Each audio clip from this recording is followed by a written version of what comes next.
For the 7th time, on the day I turned 30, my wife Chloe asked me for a divorce. She always brought it up when she felt she had the moral high ground, and today was no different. "Ethan is such a good man," she'd said, referring to her lover. "He's humbled himself for me for so many years, and I can't keep disappointing him." After the words left her mouth, she leaned back slightly, her eyes watching me, preparing for the explosion that had followed the last 6 times. But this time there was nothing left to explode. I just managed a small, tired nod and heard myself say, "Okay." She had waited until I'd just finished tucking our son, Leo, into bed. She trapped me in the hallway just outside his door, her voice a low, urgent whisper that carried into the room anyway. He gave himself to me, completely innocent. I can't disrespect that kind of devotion. I glanced back into Leo's room. I could see the slight tremble of his long eyelashes against his cheek, and the way his small hand tightened on the edge of his blanket. He was awake. He had heard. A dull anger, the last ember of a fire long since burned out, prompted me to push her away from the door and down the hall toward the living room. On the dining table, the cake I'd baked for myself sat half-eaten, a sad monument to a day that was supposed to be a celebration. It was my 30th birthday, and it was also our 7th wedding anniversary.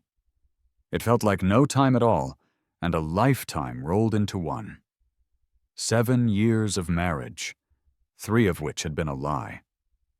"Aren't you going to say something?" Chloe asked, keeping a cautious distance. I didn't blame her for being wary. The last time this happened, a lamp had ended up broken, the guilt that used to flicker in her eyes when she looked at me, or Leo was long gone, replaced by a hard resentment. She hated me for not letting her go, and by extension, she had started to resent the child that tied us together. "Okay," I said again, the word barely a whisper, but clear in the quiet house. She froze, her expression suspended between disbelief and hope for a few seconds. Then, the realization settled in. You agree? You actually agree?" Without another word, I walked to the table, picked up the platter with the remains of the birthday cake, and scraped it all into the trash can. I turned back to her and nodded, even managing a faint smile. "I agree." The relief and undisguised joy that flooded her face was a sight to behold. She didn't waste a second, rushing into the study and closing the door behind her. In her excitement, she forgot to control her volume, and her happy announcement carried clearly through the wood. "He agreed. What else? The divorce? He agreed to the divorce. Ethan, I'm finally free. We can be together for real now. I didn't let you down. Yes, of course. I'll treat Leo like he was my own son." My hands began to tremble. A decade of my life, 3 years of dating, 7 years of marriage, all of it. When she spoke about me to him, she called me that lunatic. Had I been a lunatic all along? "Dad."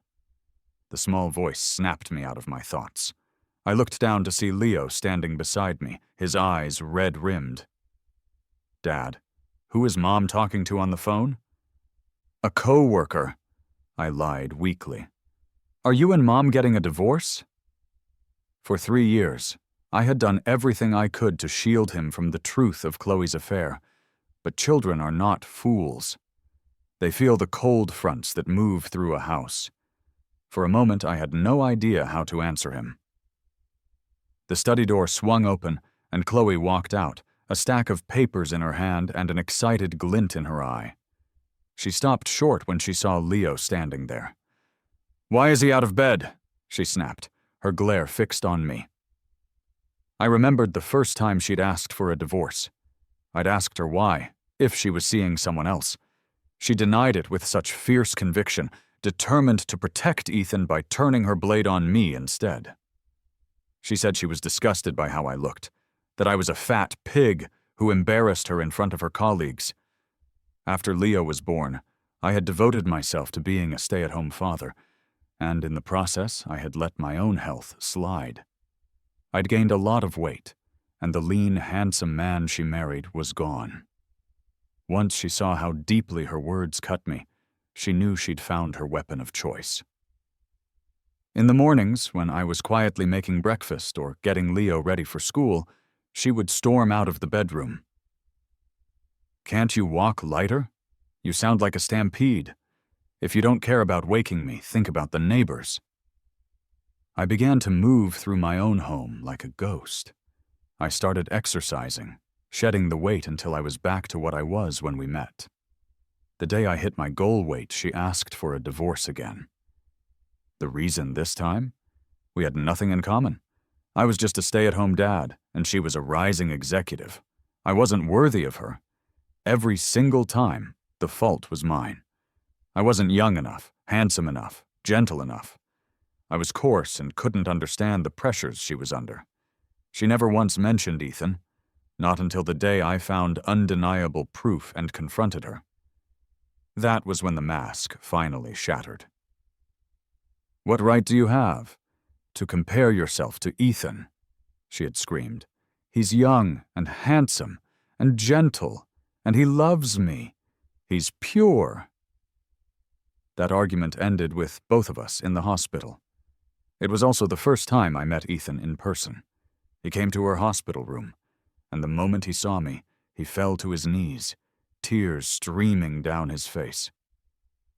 "As a man, I understand your anger," he'd sobbed. "What we did was wrong, I know that. But please, for the sake of the years you had together, stop torturing her. She'll die. If you don't care about her, I do."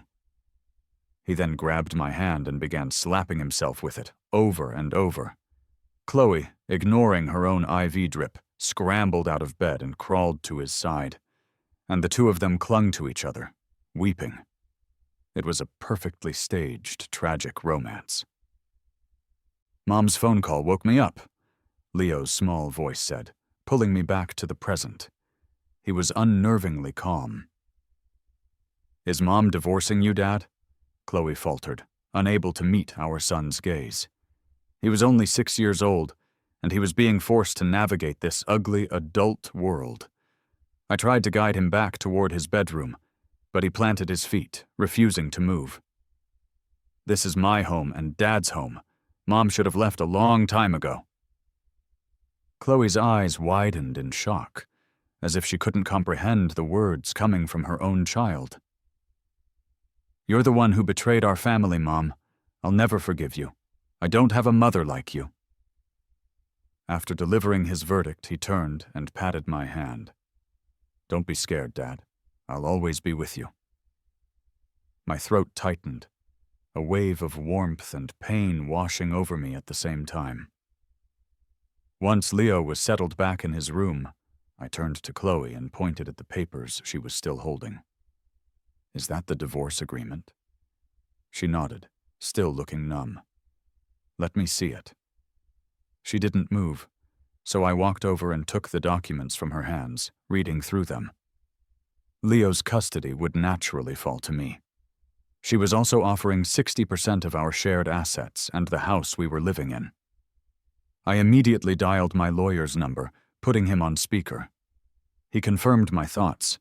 The property division was more than fair. Even with clear evidence of her infidelity, a court would be unlikely to grant me this much. His voice was loud enough for Chloe to hear. "I'd recommend you sign it. Get it over with." Chloe stared at me, a flicker of annoyance in her eyes.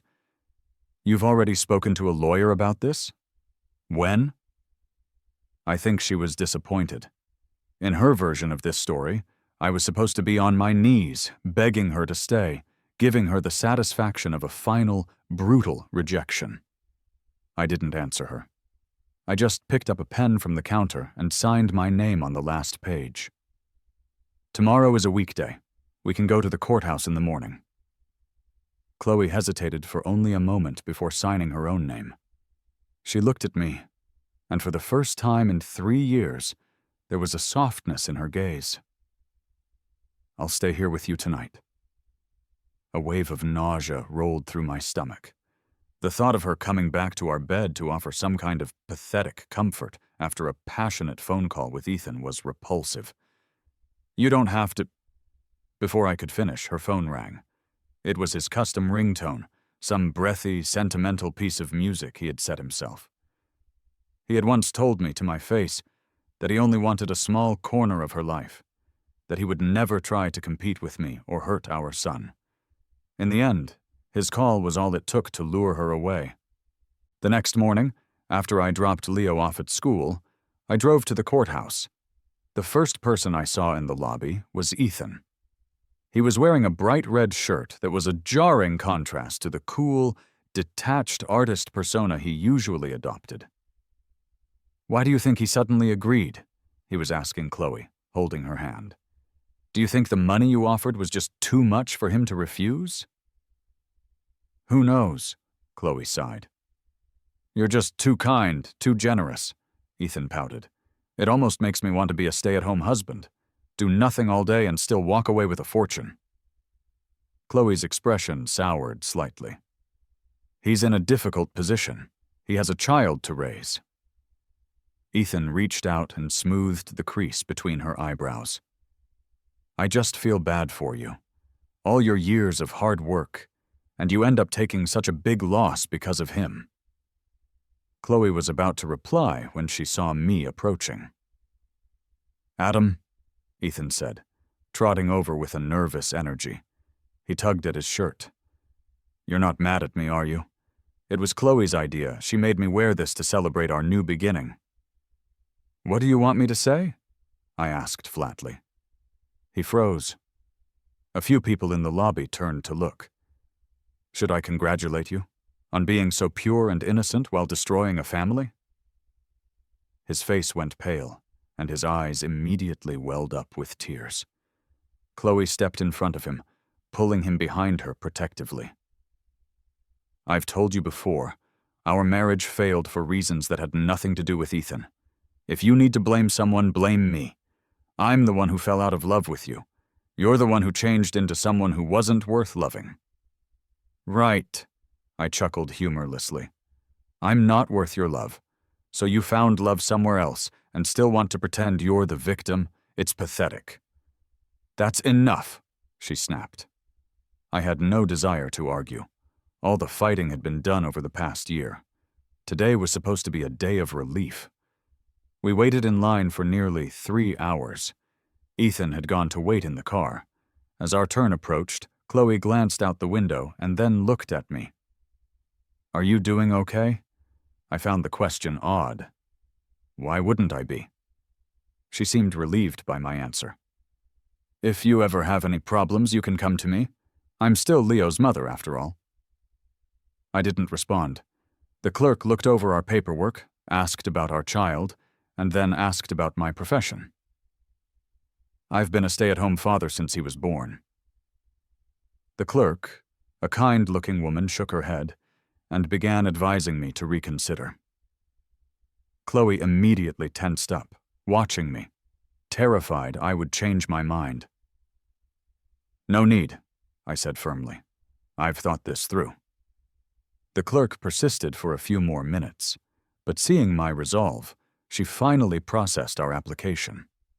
There was a 30-day cooling-off period before the divorce would be finalized. As we walked out of the building, Ethan came running over, throwing his arms around Chloe. "Where's the decree? Let me see it." Chloe glanced at me before explaining. "There's still a 30-day waiting period." Ethan's face fell. He grew quiet, waiting for Chloe to comfort him, but she just stood there, a strange, lost look on her face. I walked to my car, but then I remembered something. I rolled down the window. "Come get your things tomorrow."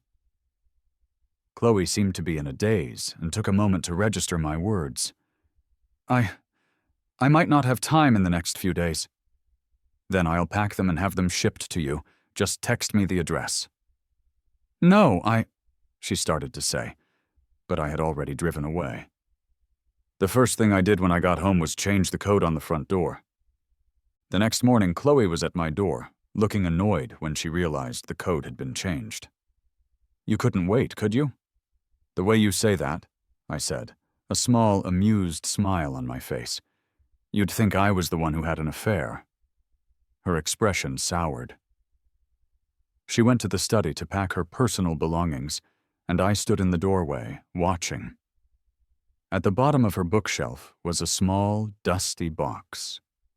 As she reached for it, she paused. That bookshelf was hers. I had never touched it, and had no idea what it contained. After a few seconds, she pulled the box out, wiped the dust off the lid, and slowly opened it. The notebook on top looked familiar. I'd given it to her when we were in college. It was how we met. She had forgotten her wallet at the campus bookstore, and I paid for her items, including that notebook. She found me later to pay me back, but I refused the money and asked her to go to a movie with me instead. I had liked her from the moment I saw her. From there, our relationship just grew naturally. She carefully lifted the notebook out. Underneath it was a stack of letters. They were from the year her father was sick, and she had gone home to her rural town to care for him. For some reason, instead of calling, I decided to write to her. Her family lived in the mountains, and she had to walk 10 miles to the post office in town. But every time they called to say a letter had arrived, she would make the trip, rain or shine. She did that for a year. I'll just leave them here," she said, placing the notebook back in the box and setting it on the desk. Taking those memories with her would only be a burden now. "Okay," I said. She continued to pack in silence. She had been the primary earner for years. We bought this house when Leo was just starting kindergarten, filling it piece by piece with our lives. She used to hold me and Leo in her arms, talking about our future, about growing old together in these rooms. Now she was having movers carry out every trace of her existence. Just as she was about to leave, my mother returned with Leo from the park. When my mom saw Chloe, her face tightened with rage, but she restrained herself in front of her grandson. "Leo," Chloe said, her voice strained as she saw the coldness in her son's eyes. "Can Mommy have a hug?" He just shook his head and ran to his room. Leo's birth had been difficult. Chloe had cried in the delivery room, saying that if anything happened to the baby, she wouldn't want to live. Her parents were gone, and I was all she had. My own parents had witnessed all of it. After Leo was born, my mom took my hand and said, "You chose the right person." I had always believed that. I never doubted her love. I didn't know then that she had already met Ethan 3 years prior. He liked to write letters too. His letters were also kept in a box, locked in her desk drawer at her office. His box was wiped clean every day. Mine was covered in dust. Chloe watched Leo's retreating back, her body stiff. She awkwardly pulled her arms back and turned to my mother. "Mom, please take good care of Adam and Leo for me." My mother sneered and, without warning, slapped her hard across the face. Do I need an outsider to tell me how to care for my own son and grandson? Chloe hung her head and didn't argue. She just nodded and walked out the door. Later, I went into the study and opened the box she'd left behind.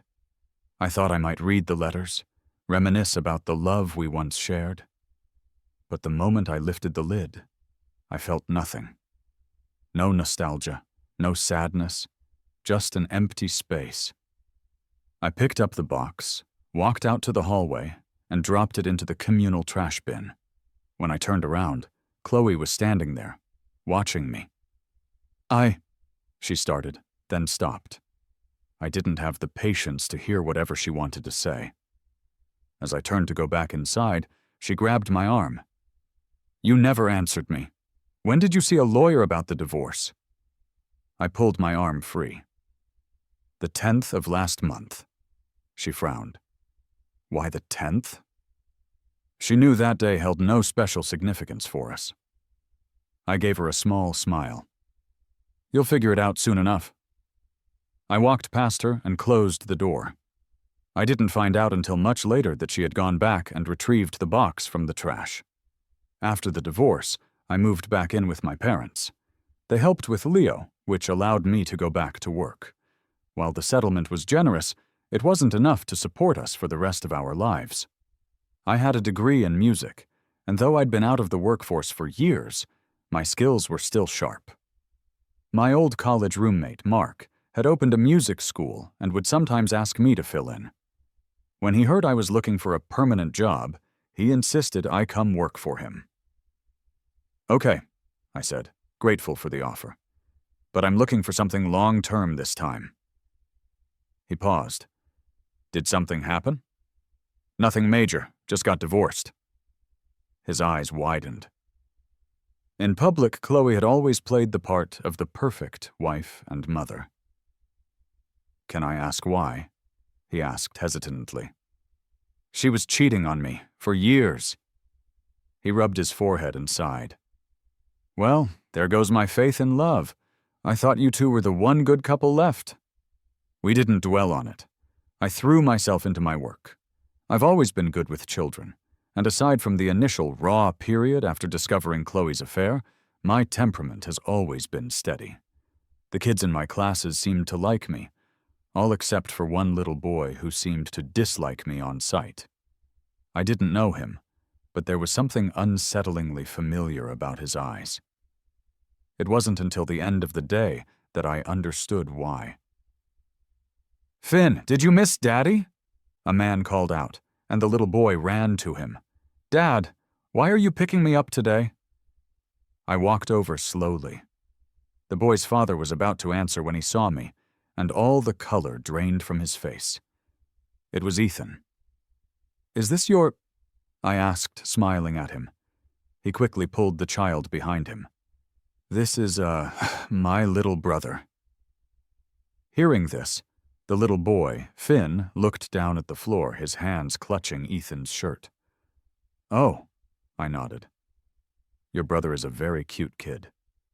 I had never seen Ethan look so flustered. I didn't expose his lie, but he didn't relax until I was long gone.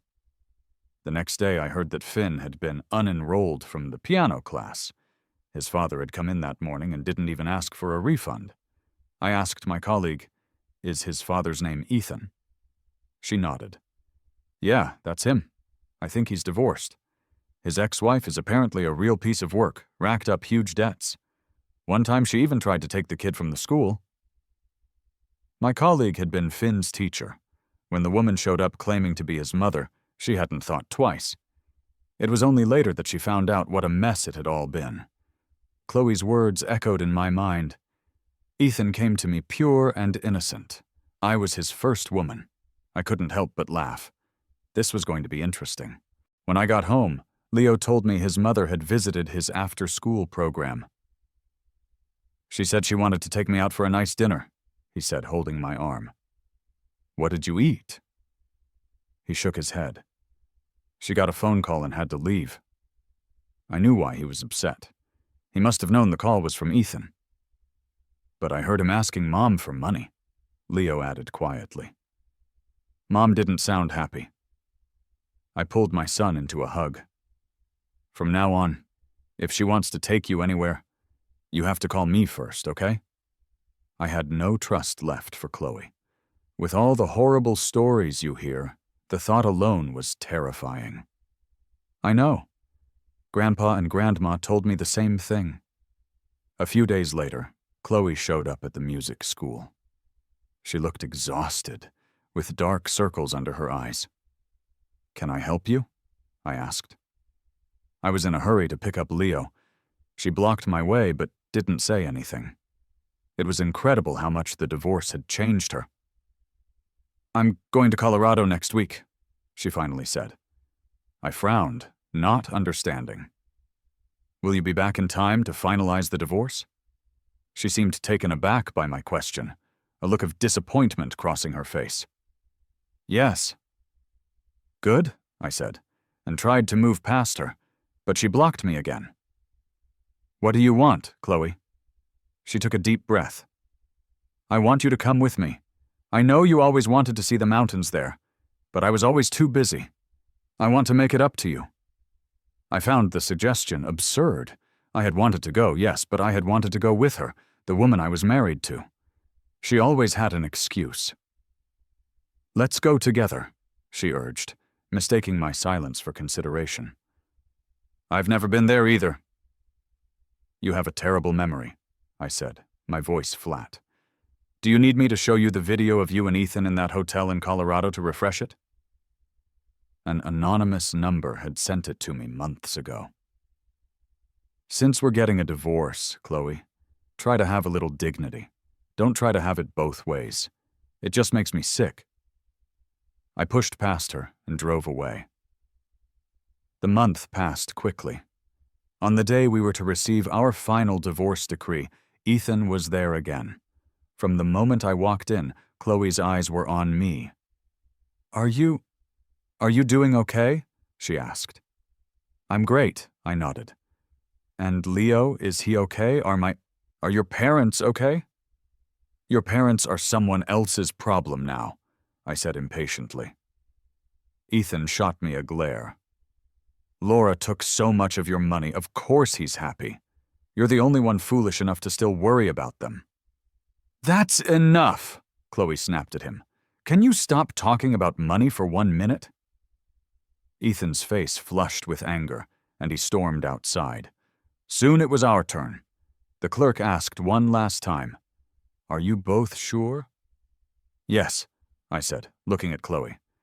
She was silent, twisting the wedding ring on her finger. She slowly looked at my hand. The ring I wore was new. I had sold the old one. After a long moment, she finally nodded. "Yes, I'm sure." When we came out with the papers, Ethan ran up and snatched the decree from her hand. "Let me see it." "What's there to see?" she asked coldly. "I've just never seen one before," he said. I laughed out loud. He realized his slip and paled slightly. He turned to me. "Since the child support was paid in a lump sum, could you please ask your son to stop calling my fiancé?" That was a condition I had added, a one-time payment of $1 million, and she would have no future financial obligations. I glanced at Chloe. She was looking at the ground. There was no way Leo was calling her. She must have been caught with our son by Ethan and lied that Leo was pestering her. I walked up to Ethan. "So, which music school is your little brother attending now?" The color drained from his face. "What little brother?" Chloe asked, frowning.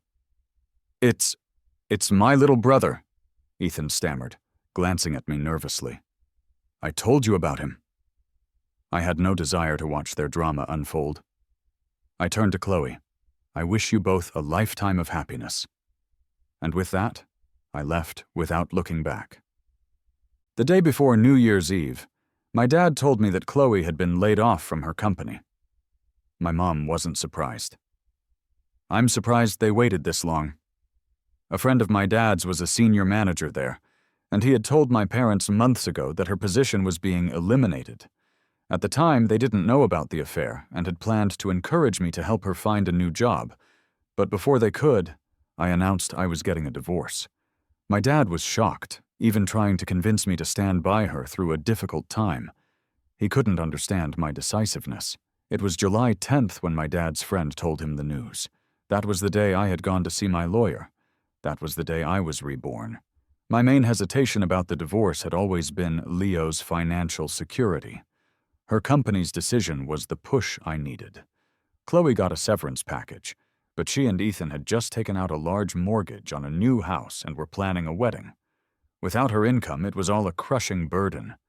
I never expected she would come to me, asking for the child support money back. "Can you just lend it to me? I'll pay you back," she pleaded. "What happened to your savings?" She looked away, unwilling to explain. "That money is for Leo. The divorce agreement is final. I can't give it to you." Her tone hardened. "Adam, we had 10 years together. We have a son. How can you be so heartless?" "You have the nerve to bring up our son? You're the one who failed him," I said. "That money was mine to begin with," she spat. What right do you have to keep it? It was almost laughable. For all these years, I was out there working myself to the bone while you lived a comfortable life at home. What right do you have? I had quit my job at her urging. I had managed our household frugally because it was her money. I had cooked and cared for our child even when I was sick. And now she asked what right I had. If you want the money, take me to court, I said calmly. Stop playing the victim. Fine, she sneered. I'll see you in court. We'll see if they side with the freeloader. I'll be waiting. I found out later that she and Ethan had already legally married, and his name was on the deed to the new house. On their wedding night, he presented her with his own surprise. Tens of millions in debt. They had a massive fight, and she ended up with scratches all over her face. A week later, he managed to coax her back. But when she walked into their new home, a dozen of his creditors were waiting for her. They verbally abused her, threatened her, and forced her to co-sign on all of his debts. Desperate, she came to me. She had once been so proud. Divorced, unemployed, and now saddled with debt. She knew people were laughing at her. A month later, she decided to throw a lavish wedding to save face. She flew in relatives, booked nice hotels, and invited all her former colleagues. She even sent me an invitation asking me to bring Leo. Is she insane? Mark asked, looking at the invitation. You're not actually going, are you? I laughed. Of course I am. How could I miss it? As the ex-husband, it's my duty to give her a memorable wedding gift. I found the phone number a colleague had given me and made a call. The wedding was as grand as she had hoped. I saw several of her former bosses, who greeted me with surprised smiles. Chloe and Ethan walked over, holding hands, their smiles looking practiced and sweet. Adam, I'm so happy you came, Ethan said, grabbing my hand, his eyes welling up with tears. Thank you for letting me have her. Chloe immediately corrected him. It's not that he let you, it's that I chose you. I chose pure, sincere love. Pure, sincere love, I repeated, trying not to laugh. I hope you two can be this happy forever. The ceremony began. After the vows, the officiant announced it was time to exchange rings. As Chloe gently slid the ring onto Ethan's finger, a child's cry echoed through the hall. Daddy! Chloe's hand froze. A young boy was walking up the aisle, holding the hand of a woman. Daddy! The boy cried out again. Chloe's gaze followed his to Ethan, whose face was ghostly white. Is he calling you? Isn't he your brother? Daddy, are you abandoning me? The little boy sobbed. Ethan, you bastard! The woman, Sarah, screamed. You dare let my son call another woman Mom! The wedding reception descended into chaos. The guests whispered among themselves, enjoying the show. Chloe stood on the stage, helpless. When Ethan was being beaten by his ex-wife and called out to her, she didn't move. Sarah then marched onto the stage and began screaming at Chloe, who stumbled backward, completely stunned. No one stepped in to help. I had eaten my fill and seen enough. I picked up my jacket and left. Life moved on. I took Leo and my parents on a trip. When we returned, Chloe was standing outside our building, looking haggard. Leo, she whispered when she saw our son, her eyes red. But Leo just clung to my leg, making no move toward her. Adam, can we talk? We went to the coffee shop we used to go to in college. Your birthday is coming up, she said, pushing a wrapped box across the table. My birthday was 3 months away. I always gave you your present early. She then pushed another box toward me, the one from her bookshelf, the one I'd thrown away. I went back for it, she said, tears falling. I've realized the person I love is still you, Adam. I was just confused by that bastard Ethan." She rambled on until I finally cut her off. "Do you think I have a lot of time to waste?" Her face stiffened, and then she slid off her chair and knelt on the floor. "Adam, give me another chance. I'll never let you or Leo down again." I couldn't help it. I laughed. "I never knew you were this shameless. Don't bring up our past. It just disgusts me now. Don't come looking for me or my son again." When I left, she was still kneeling there. A new colleague started at the music school, and she happened to be Ethan's former neighbor.